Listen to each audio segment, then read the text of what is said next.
भारत में रहकर हम देखते हैं कि किन किन क्रिएटिव वे से मरा जा सकता है। भारत में आप पानी पीकर मर सकते हो, आप गड्ढे में गिर करके मर सकते हो, आप किसी भी खाई में गिर करके मर सकते हो, और यहाँ तक कि आपके ऊपर मुंबई मेट्रो का स्लैब गिर करके आपकी मौत हो सकती है। मतलब कि हमारे सिस्टम वालों ने हर तरह की व्यवस्था कर रखी है, जल नभ तक आप कहीं पर भी मर सकते हो।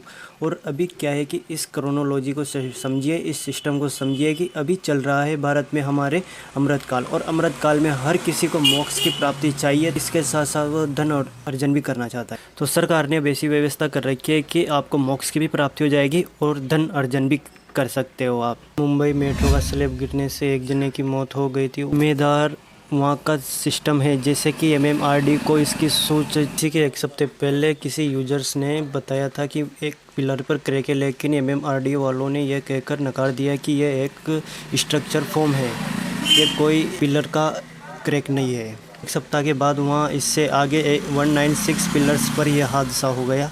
तो MMRD वालों ने कॉन्ट्रैक्टर के ऊपर और कंसल्टेंट के ऊपर 6 करोड़ का क्लेम लगाया, यानी कि फाइन भरा है, जिसमें से केवल मरने वाले को मिलेंगे मात्र 5 लाख, यानी कि इसमें भी अच्छी खासी सिस्टम की कमाई है, यानी कि 5 करोड़ 95 लाख की सीधी सीधी कमाई होगी। किसी के मरने पर भी उनको कमाई हो रही है, तो वो क्यों अपने इस सिस्टम को सही करेंगे। किसी व्यक्ति के मरने से करोड़ों का फ़ायदा हो रहा है, तो वो क्यों अपने सिस्टम को सुधारेंगे, क्यों अपने इस व्यवस्थाओं को सही करेंगे। उनको तो अच्छा है ना उनके लिए, तो हमारे लिए उन्होंने बना रखा है कि जान गंवाओ और पैसे कमाओ और मोक्ष भी पाओ।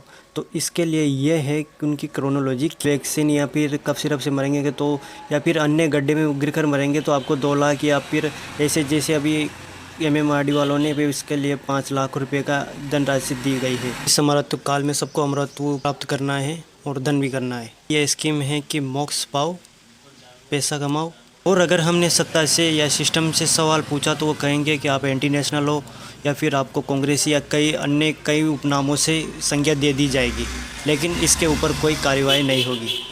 और मरने वालों को ऐसे मुआवजा दिया जाएगा, लेकिन कोई समाधान परमानेंट नहीं किया जाएगा।